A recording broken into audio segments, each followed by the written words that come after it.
Doc, sabi nga po ninyo, hindi kayo tatanggap ng campaign funds. Yes. But how do you plan to campaign nationwide? Kasi syempre national position siya. Without receiving helps, accepting help from other people. Ginawa ko na dati noong 2019 eh. Mm-mm. Oh, I'm number 18 without spending. Oh, konti na lang yon. Mm-mm.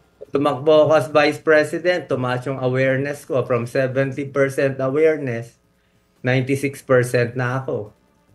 Ngayon sa survey, siguro ano ba, number 12, number 15, without spending anything, without doing anything.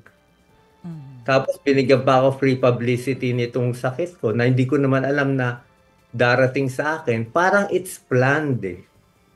Yun lang feeling ko, parang it's planned. It's like somebody higher up is planning it. And I just want to see it through.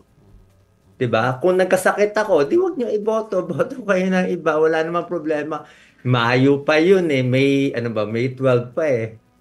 Ano lang naman ngayon eh. October pa lang. Parang, hindi ba masyadong overreacting? Yeah. Doc Willie, ito yung tanong ko is born out of yung gusto namin kayo i-cover kung dahil yung inyong pagtakbo, no. So, paano ba sa social media ba namin kayo i-cover or magkakaroon ba ng possibility ng pagdilibot? Pwede rin, depende kasi alam mo ang buhay natin, we cannot pag kayo Jovi, Chiki and Maricel, you can plan your vacation next year, 'di ba? If you want. Pag anak ko nag-graduate in 2 years, pwede, 'di ba? Pero ako, iba na isip ko kasi nanggaling na ako sa 1 day to live, ngayon feeling ko 1 month.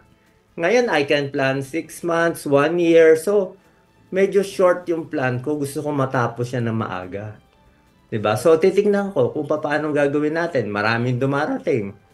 Like sa Action Demokratiko, all of a sudden, we have another candidate. Si Congressman Wilbert Lee. Tatakbo rin siya for Senate. O, naging kapartner ko yung top Facebook spender. Oh yes.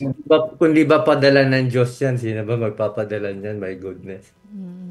Diba? Doc I don't know how it happened. Tanong nyo na lang sa mga Action Demokratiko, yung mga ka-teammates natin doon.